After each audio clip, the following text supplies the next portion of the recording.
Olá, alunos que estão aí se preparando, né, terceira série do ensino médio, aqueles também da segunda série que já estão começando a se preparar para o vestibular. Hoje nós vamos falar, né, sobre as nossas aulas do Enem, né? São aulas muito importantes para que vocês estejam aí apreciando, né? E o tema dessa aula de hoje é um tema muito interessante, né? Ela fala sobre a diversidade de produções artísticas, tá? Dentro aí do cinema e da música, tá? Quando a gente fala de diversidade de produções, diversidade artística, né? O que significa isso, né? Significa que você tem, dentro do cinema, você tem vários estilos diferentes de filmes, né? Você tem aquele filme mais blockbuster, né? Você tem aquele filme mais de comédia, né? Ou aquele filme mais dramático, né? Então você tem vários estilos aí dentro do cinema. Além, claro, né, dos estilos de representação e dos próprios estilos aí de comédia, drama, terror, suspense, né? Você tem também outras formas, né? De acordo com cada diretor, você tem os chamados filmes de arte também, que já é um outro tipo de filme, né? Que geralmente ele traz um conceito por trás dessa história, né? Daquele enredo, tá bom? Então, né, vocês vão ter uma aula super interessante hoje, falando sobre todas essas peculiaridades do cinema, tá? Esses estilos diferentes, e também falando, né, sobre a diversidade de estilos aí dentro da música, né? A música, né, que é uma coisa que todo mundo gosta bastante, né? Mas cada um tem as suas preferências musicais, né? E aí vai estar se falando um pouquinho aí, né, sobre os gêneros, né, os estilos musicais e os subgêneros dentro desse estilo, né? Então, vamos dar um exemplo aqui para você se situar. Se você fala que você gosta de rock, a pessoa, mas que tipo, né? Então você tem aí, pelo menos aí, uns 20, 30 subgêneros diferentes de rock. Aí você tem heavy metal, metal melódico, né? Você tem o rock da New Wave, né? O New Romantic. Então você tem uma gama de estilos variadíssima, né?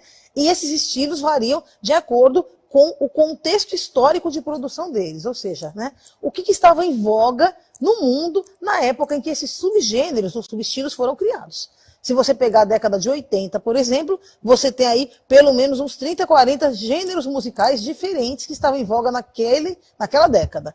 Década de 90 a mesma coisa, anos 2000 a mesma coisa, e assim vai, né? Então, é bem interessante você entender um pouquinho as peculiaridades e as particularidades de cada estilo deste, uma vez que eles fazem aquele recortezinho, né, de como a sociedade estava, né, como a sociedade pensava, o que a sociedade queria, quais eram os anseios, né, nesse período histórico, né, onde cada gênero desse surge, tá bom? Bom, gente, espero que vocês apreciem essa aula e, né, qualquer dúvida, né, vocês vão sempre poder contar aí com os apoios, né? Essa aula ela vem sempre muito cheia, né? Muito rica em questões de vestibular, né? Para você ir treinando, enfim, é uma aula muito interessante. Assistam com atenção, bons estudos e a gente se vê. Até as próximas aulas. Tchau, tchau.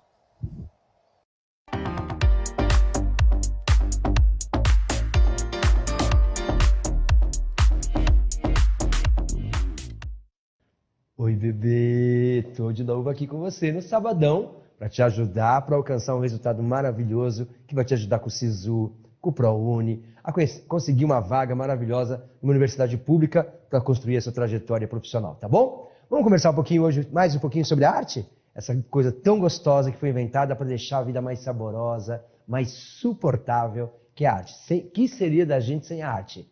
Ou não precisa ser literatura. Literatura, fotografia, teatro. Coloca a arte na vida. Porque se você colocar a arte na vida, bebê, se você colocar a sua vida vai ficar mais saborosa. E aí a gente aguenta, né? A gente enche a alma, o espírito com energia, com a bateria, para tocar mais de 2 meses de vida.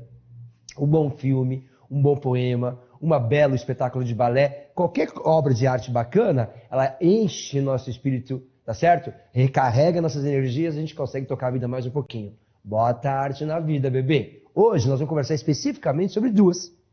O cinema e a música. Porque, Marcelo, pelo amor de Deus, tem que conhecer toda a história do cinema, tem que conhecer toda a história da música brasileira. Vamos lá, eu não sou o bonzão, eu não tenho bola de cristal, Eu simplesmente, como eu já tenho uma certa idade, estou com 29 anos, vocês sabem disso, eu conheço mais de vestibular que você. Então eu já vi, né? A gente sabe mais ou menos o que eles pedem, o que eles gostam de pedir. Então hoje nós vamos focar naquilo que a gente acha que é a tendência que eles pedem na música e no cinema. Em geral é o que é mais cobrado, tá bom? Agora, quando você pensa em arte, meninos, aquelas famosas questões que você tem que pensar, né? Na vida tem 3 questões que são fundamentais. Da onde eu vim, para onde eu vou e para quê?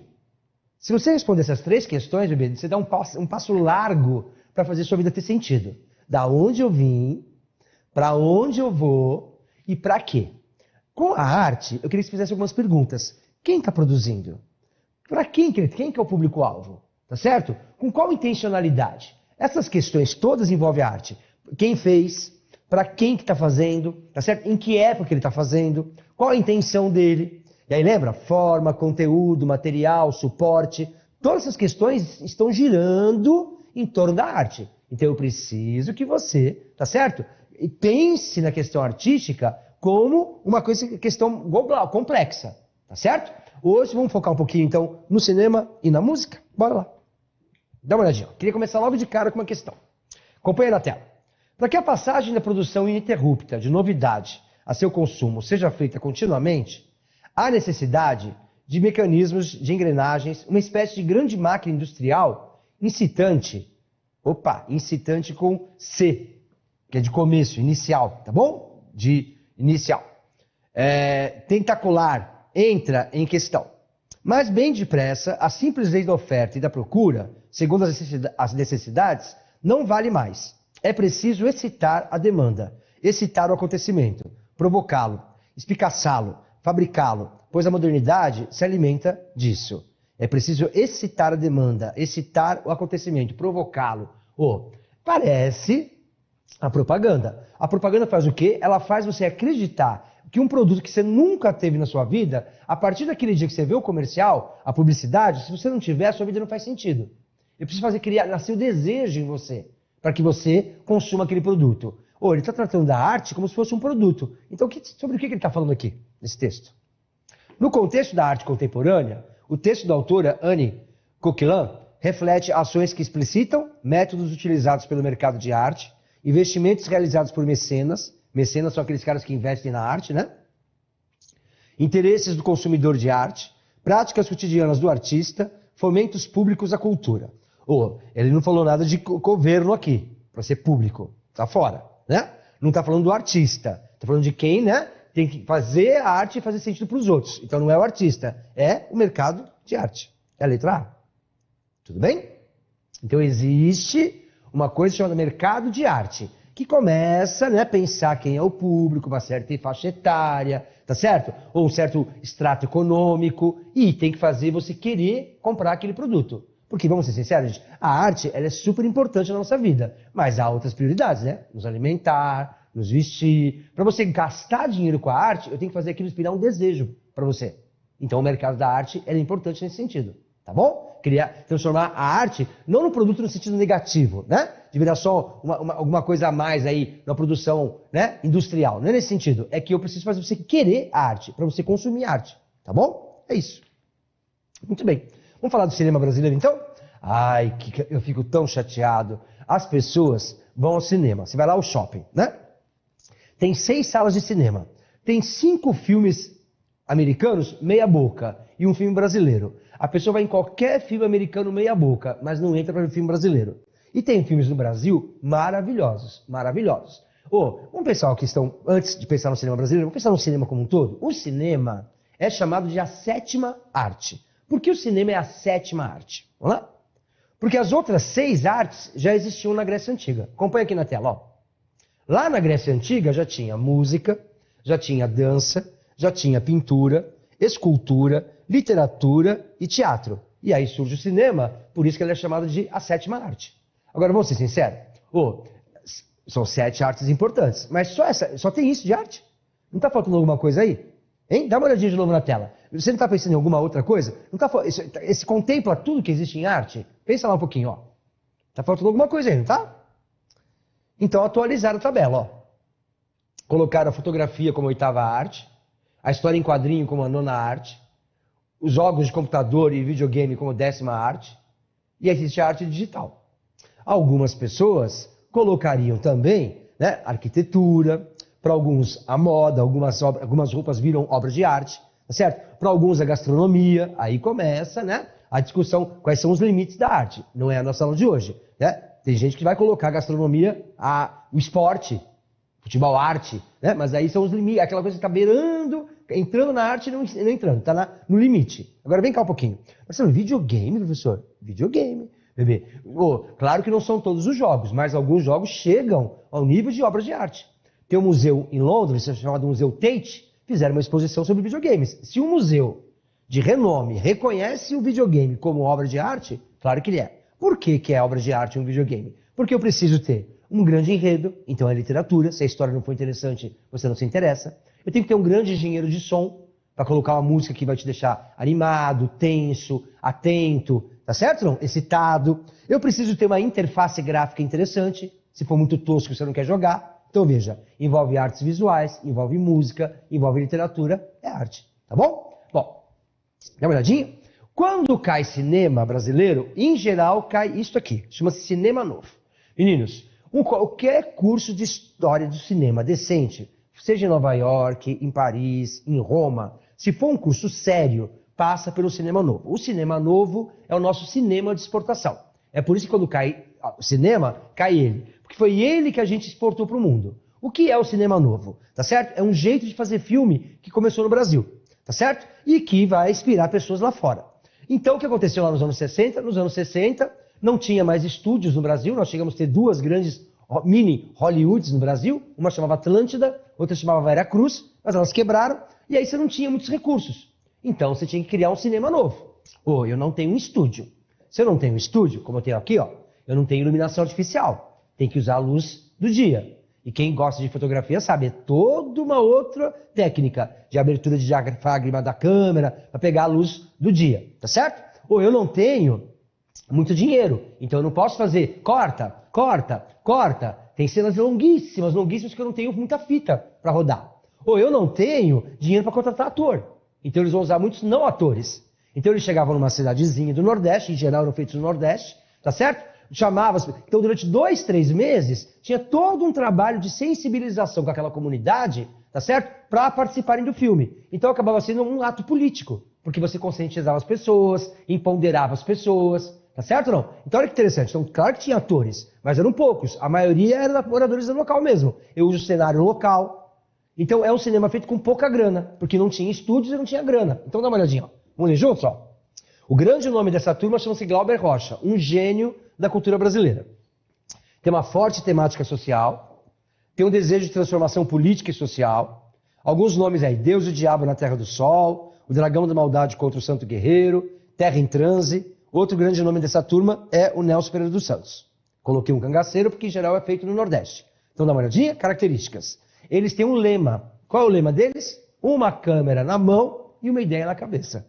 Porque eles não tinham dinheiro no bolso. Eles só tinham uma câmera na mão e uma ideia na cabeça. Esse é o lema do cinema novo. Guarda isso. Glauber Rocha. Gênio, gênio, gênio. Depois pesquisa sobre ele, tá? Ó. Então, baixo custo de produção, uma temática social e nacional, um caráter popular, denúncia do subdesenvolvimento, cenário simples, pouco movimento e muitos diálogos. Tudo bem? Essa é uma das coisas, só que talvez você que é muito jovem não vai curtir muito assim, porque eles falam. Sabe aquelas que fala.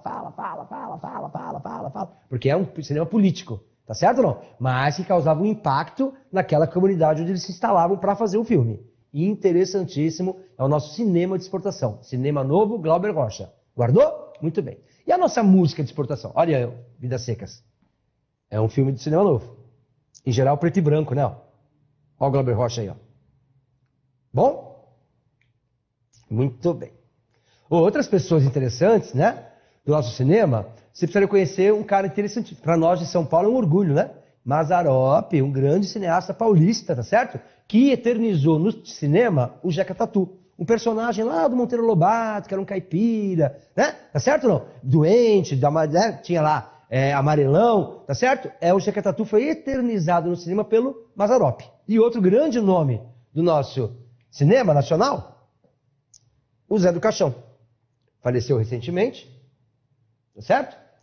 o Zé do Caixão, que fazia filmes de terror, também com baixo custo, com pouca grana, e aí foi homenageado em festivais de cinema de terror na Europa, nos Estados Unidos, Zé do Caixão. Bom? Muito bem. Vamos falar de música agora? Eu não estou pedindo muito, hein? Cinema, guardar uma coisa só. O que é o cinema novo e quais são os grandes nomes. Nelson Pereira dos Santos, Glauber Rocha, tranquilinho, né? Pode que você vai ficar feliz. Você, esse Marcelo é danadinho. Bem, de novo, não sou danadinho. É porque, em geral, se eles vão perguntar de cinema, eles vão pegar o melhor do nosso cinema. E o nosso momento glorioso do cinema nacional foi o cinema novo. Tá bom? A ponto de ser estudado lá fora. É o nosso cinema de exportação. E qual é a nossa música de exportação? Porque você está vendo aqui a tela? Dá uma olhadinha. Está reconhecendo aí, né? Luiz Gonzaga, o Rei do Baião, Chico Buarque de Holanda, grande, além de compositor, tá certo? Ainda é escritor maravilhoso de teatro, de romances, Milton Nascimento, o rei Roberto Carlos, certo? Muito bem. Quero que você entenda o seguinte, se o cinema novo foi o nosso cinema de exportação, qual é a nossa música de exportação?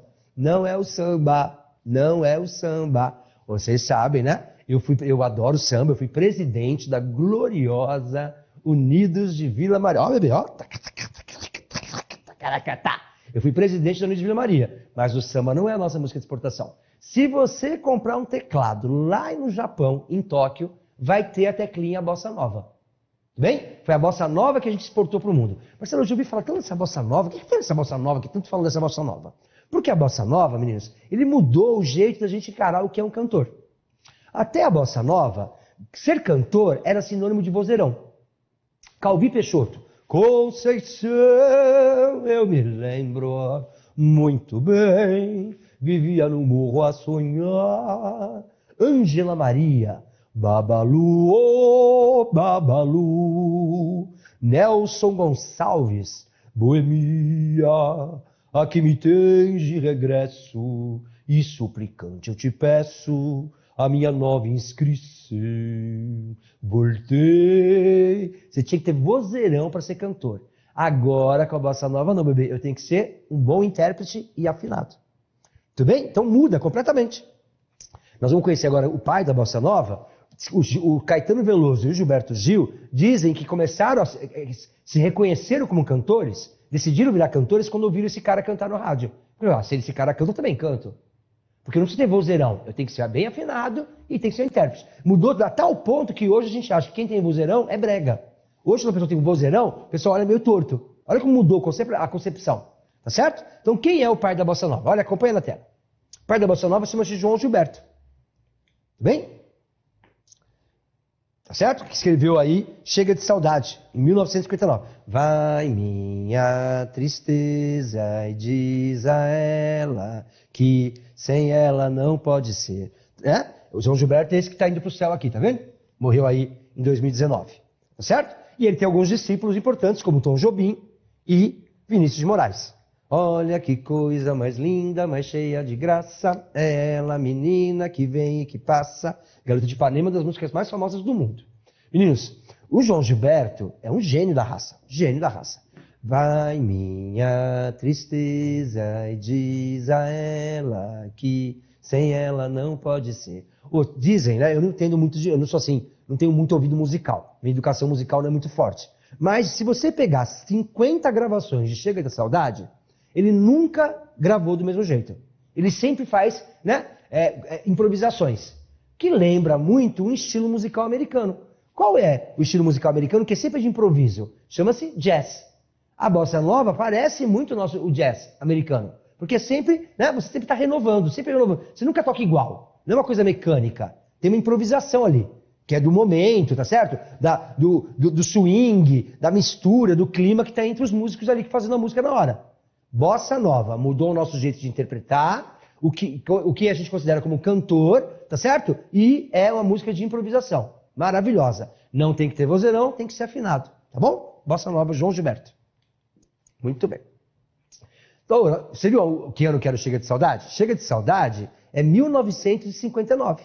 Finalzinho, né? Já chegando nos anos 60. E você sabe, anos 60, danados, né? O auge da Guerra Fria. Tudo bem? Um mundo dividido bem ao meio. certo? De um lado, os americanos, do outro lado, os russos. E aí cada um do seu, né, com a sua turma, com a sua, né, com a sua patota. Então veja só, o pessoal era meio radical naquela época. Mascou chiclete, usou calça jeans, tocou guitarra elétrica, está se vendendo para o imperialismo americano, você se entregou para o seu entreguista que se entregou para a águia americana, blá, blá, blá.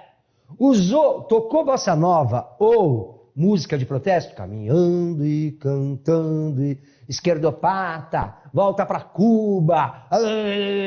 Então presta atenção, o pessoal era muito radical nessa época. E aí, olha lá, eu tenho o João Gilberto na bossa nova, acompanha aí, de cima ali, tá vendo?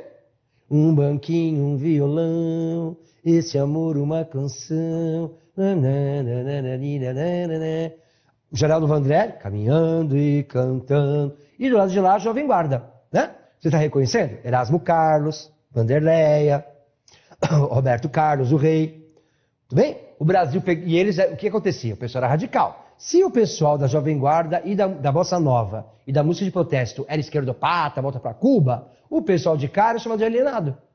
Porque o Brasil pegando fogo, tá certo? Ditadura militar e o pessoal cantando o quê? Por favor, pare agora, senhor juiz, pare agora. Subi a rua Augusta 120 por hora. Ele é o bom, é o bom, é o bom.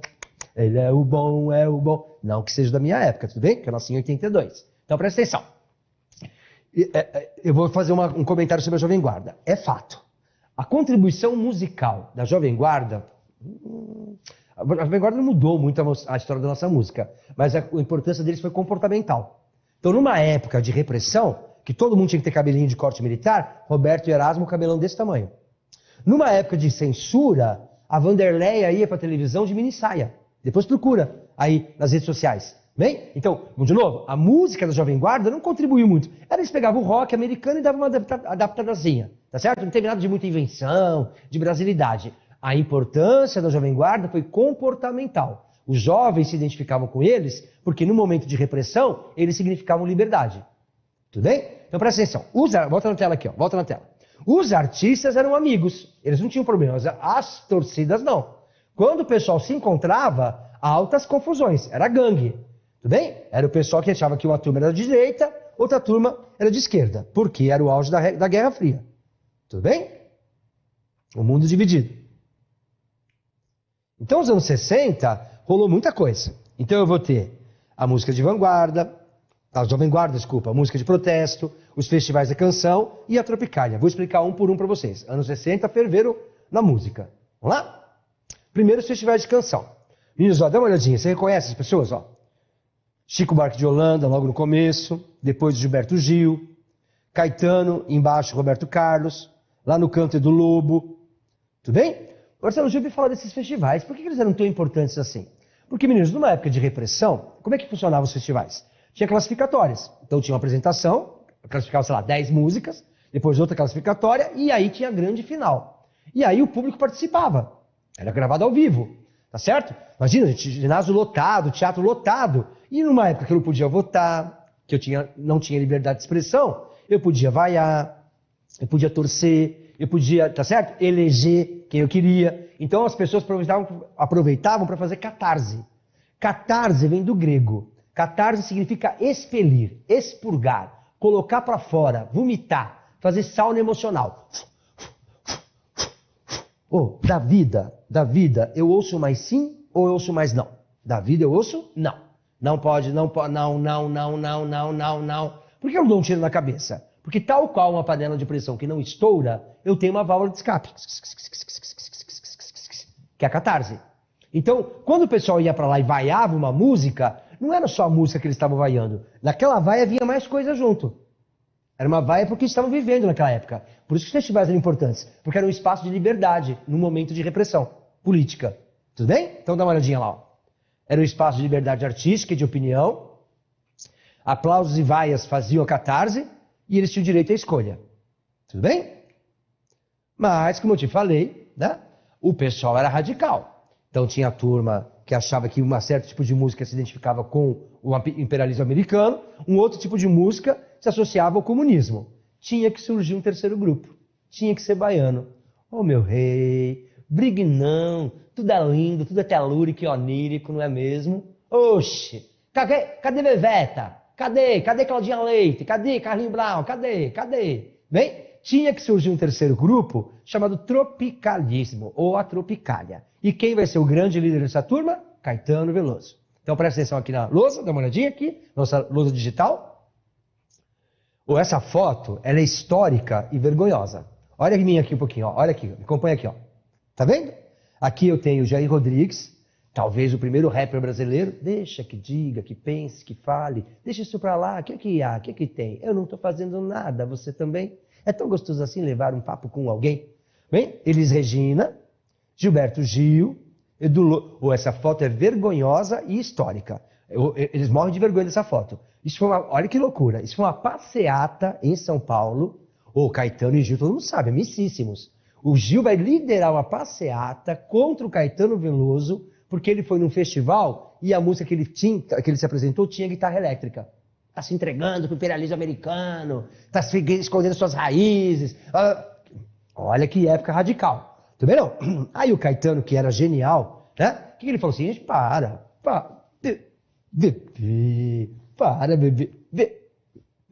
bebê. O Brasil é uma... Nossa, isso aqui, né? Se cobrir com uma lona é um circo. Se fizer um muro, é um hospício. Tá certo ou não? Aqui é tudo misturado. Isso aqui é uma grande geleia geral. E aí ele vai dizer o que, o Caetano? Dá uma olhadinha. Eu posso tocar guitarra, sim. Desde que na mesma música tenha berimbau. Eu posso tocar rock, sim. Desde que na mesma música tenha lá algumas batidas de baião, que é um ritmo nordestino. E eu posso mascar chiclete, sim. Desde que seja com banana. Foi aí que surgiu o nome chiclete com banana. Bem, em outras palavras, eu posso sim usar elementos estrangeiros, sem esquecer quem eu sou. Fazendo uma mistura. Não foi o Caetano que inventou isso. Ele vai buscar isso lá na Semana de Arte Moderna. Então, meninos, eu não estou pedindo muito. No cinema, você vai guardar cinema novo. Na música, a nossa música de exportação que é a bossa nova. E agora, presta atenção, tropicalismo, porque ele é inspirado num movimento cultural que vem da literatura, chamada antropofagia oswaldiana. O que é a antropofagia oswaldiana? Oswald de Andrade, lá da Semana de Arte Moderna, 1922. Presta atenção, tio Marcelo. Isso é importantíssimo. Acorda agora, acorda. Sabadão, acorda. Acordou? Acompanha comigo. Acompanha. O Oswald vai dizer o seguinte: o Brasil, nós somos uma terra de canibais. Literalmente. Né? Então ele tem um texto maravilhoso chamado Manifesto Antropofágico, que ele diz assim, ó, que o brasileiro, ele fez a primeira Eucaristia perfeita. Por quê? Católico Nutella, come, né? vai devorar a hóstia. Católico raiz já come o bispo. Porque teve um caso famoso, histórico, né? O primeiro bispo, que era português, que veio para cá, chamava Sardinha. E aí o que aconteceu? O navio afundou na costa brasileira e ele conseguiu nadar até o litoral. E os canibais comeram. Então esse negócio de comer hóstia é com católico Nutella. Católico raiz já come o bispo. Claro que é uma brincadeira, uma metáfora, para dizer o quê? Né? Que a nossa cultura é uma cultura de devoração.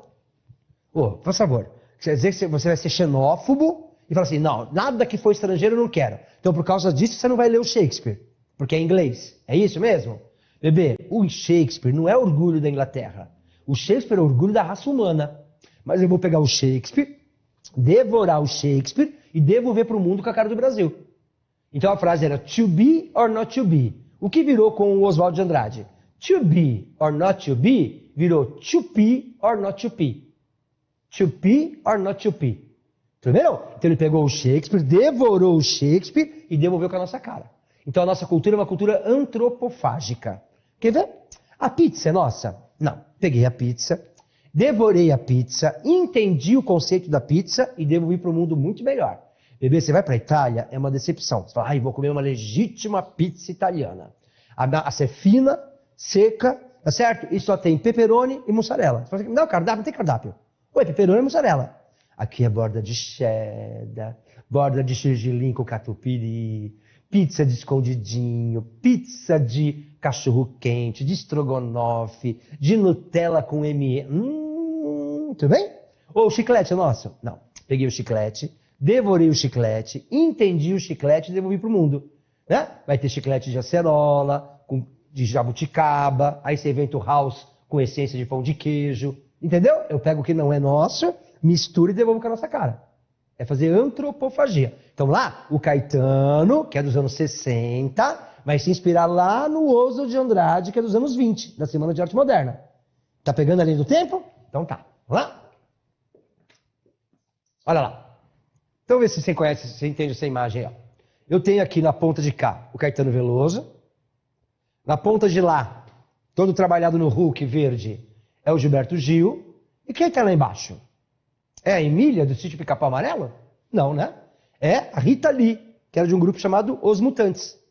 Marcelo, o que tem a ver a Rita Lee com essa história? Porque, vamos lá, do Oswald de Andrade, dos anos 20, da Semana de Arte Moderna. Da antropofagia, nasce o tropicalismo do Caetano Veloso, anos 60, tá certo? E dali, o desdobramento, a liberdade que eles trazem, vai fazer surgir a música psicodélica, que são os Mutantes, lá nos anos 70, da onde vai sair a Rita Lee, a mãe do rock brasileiro. Viva a Rita Lee! Muito bem, olha lá. Gal Costa, Gilberto Gil, aí ali um é o Caetano, outro é a Bethânia. Eu não sei quem que é quem, tá? Um é o Caetano, a outra é a Bethânia, tá? Muito bem. Quem são as inspirações do Caetano? O Caetano vai se inspirar, então, no Oswald de Andrade, na antropofagia oswaldiana, e ele diz que a cara do Brasil é o Chacrinha. Ai, que pecado que vocês não conheceram o Chacrinha. Bebê, você não sabe o que era o Chacrinha. O Chacrinha é a cara do Brasil. Ele, quem quer bacalhau? A pessoa levantava a mão na plateia, ele jogava uma peça de bacalhau na pessoa. Quem quer abacaxi? Ele jogava um abacaxi na pessoa. Jogava camisinha, tá certo? Entrava necessário porta-bandeira, pantera cor-de-rosa, coelhinho da Páscoa. Aquilo era uma confusão. E aí o Chacrinha tinha uma frase que era famosa. Eu não vim para explicar, eu vim para confundir. Eu não vim para explicar, eu vim para confundir. Frase que não representa o nosso país, tá certo? A pessoa lá fora não entende como é que isso aqui funciona. Bem, porque a gente não veio para explicar, a gente veio para confundir. Mistura, mistura, mistura, mistura, mistura. Tá bem? Olha lá, outra inspiração, de quem é a outra inspiração do Caetano? Vamos lá? A antropofagia do Oswald de Andrade, o Chacrinha e a Carmen Miranda. O tico-tico lá, o tico-tico cá, o tico-tico tá comendo meu fubá. Esse chapéu cheio de frutas, né? Tudo bem? Tá lá, ó, to be or not to be, a frase do Oswald, que era do Shakespeare, e aquele disco ali do lado é um disco histórico, bem? Que é o que inaugura a Tropicália, Panis et Circenses. Tá bom? Muito bem. Vamos ver uma música, então, da Tropicália? Bate macumba, e, bate macumba, oba, bate macumba, e, bate macumba, oba, bate macumba, e, bate macumba, o, bate macumba, bate macum, bate man, bate, e aí vai. Bom, você viu? Eu tenho, olha aqui na mim, ó, acompanha aqui, ó, na tela. Eu tenho o Batman, aí eu tenho macumba, aí eu tenho o baobá, que é uma árvore africana, tá certo? Então o que acontece? A gente vai ter aqui uma mistura de referências. Então, é bem antropofágico, meio canibalismo cultural, é um canibalismo cultural, sem falar no formato, né? Que remete tanto à bandeira brasileira quanto ao morcego. Tá bom? Forme conteúdo, tá bom? Olha lá. Vamos ler algumas questões então? Bora, acompanha na tela.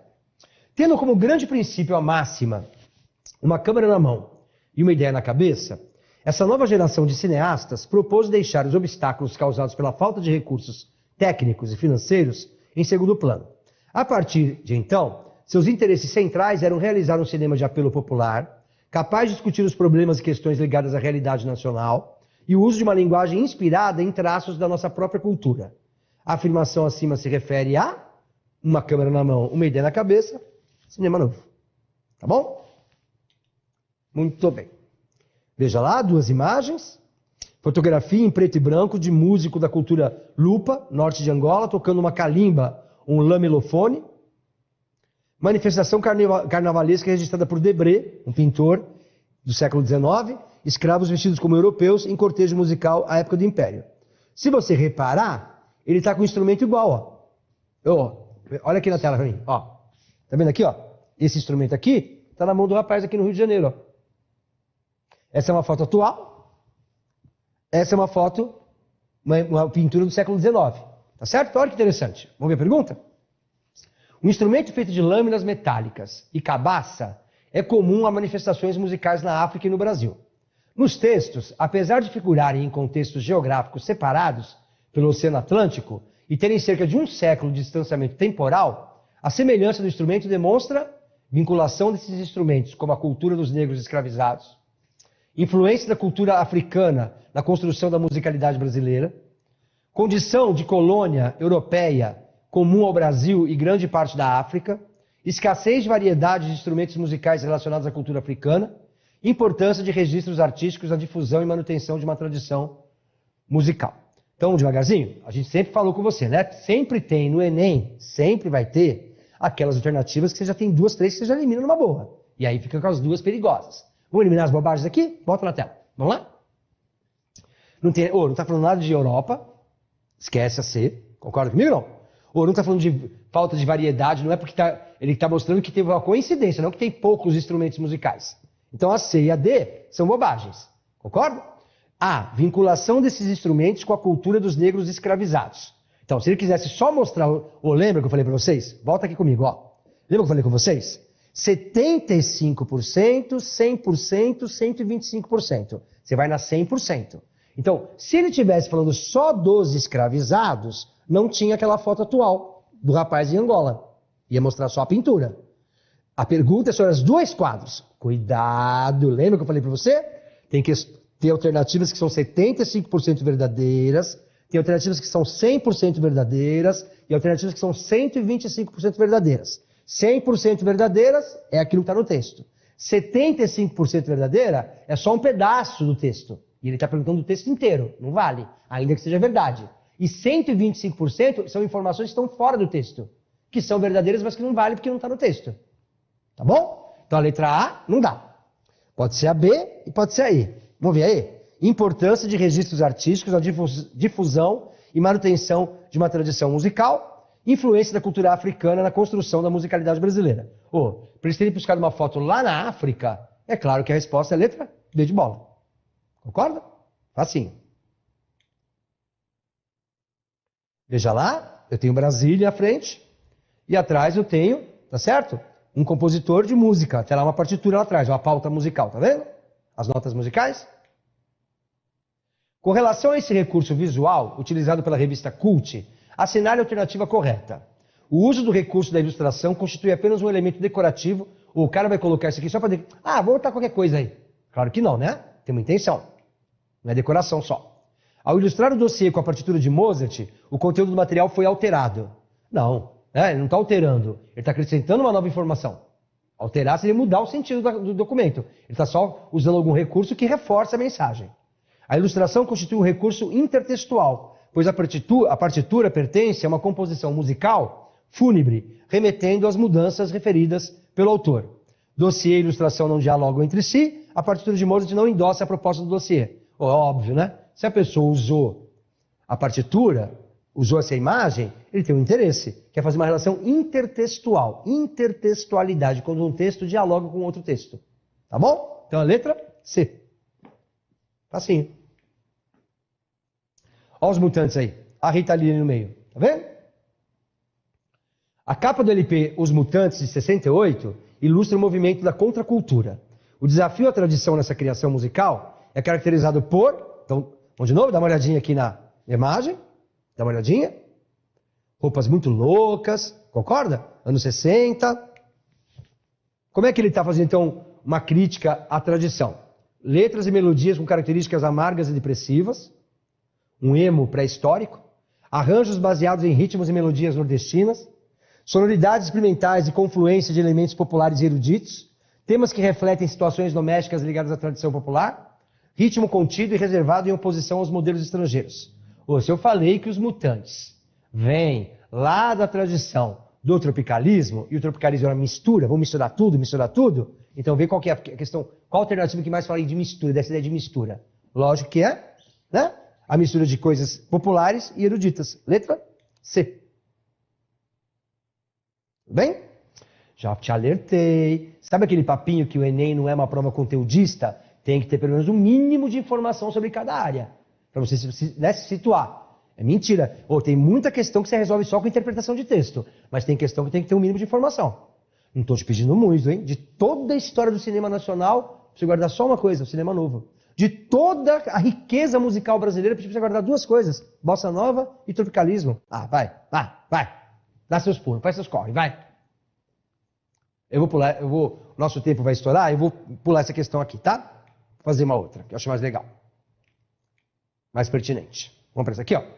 O texto a seguir é um fragmento de Tropicália, composição de Caetano Veloso, que integra o LP Tropicália e Panis et Circenses, uma espécie de documentário do tropicalismo, movimento artístico brasileiro de fins da década de 60.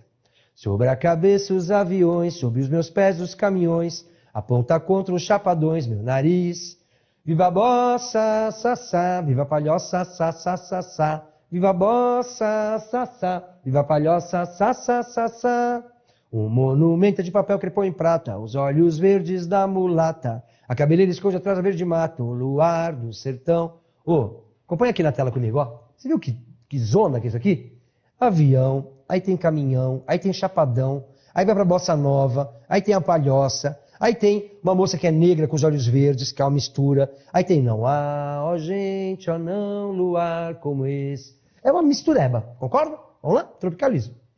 Com base na letra da canção e nos seus conhecimentos sobre o movimento tropicalista, considere as afirmações a seguir. Liderado pelos baianos João Gilberto e Tom Jobim, o movimento procurou integrar a bossa nova a uma perspectiva modernista, incorporando na música brasileira um folclore industrializado. Bom, para começar, Tom Jobim, quem inaugurou foi o João Gilberto, ele que é o pai, e Tom Jobim é carioca, tá fora número 1. Tendo por líderes Caetano e Gilberto Gil, o movimento adotou princípios antropofágicos oswaldianos, fazendo um aproveitamento de elementos díspares, diferentes e aparentemente contraditórios, como reflexo da própria realidade brasileira em fase de modernização.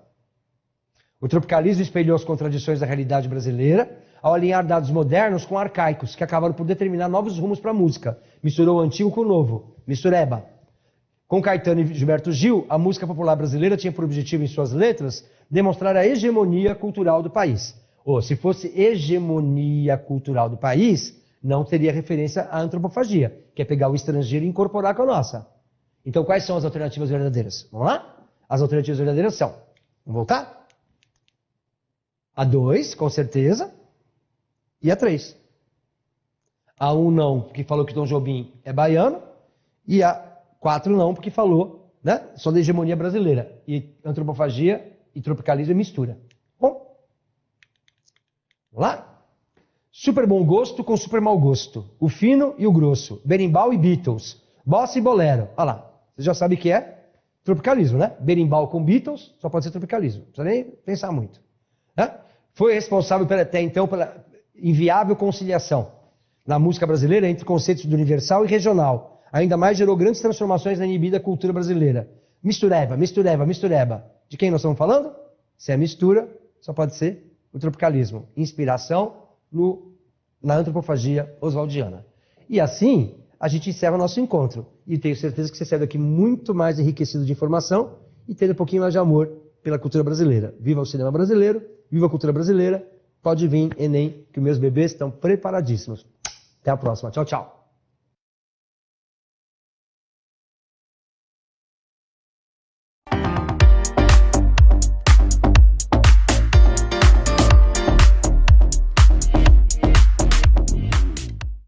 Olá, voltei.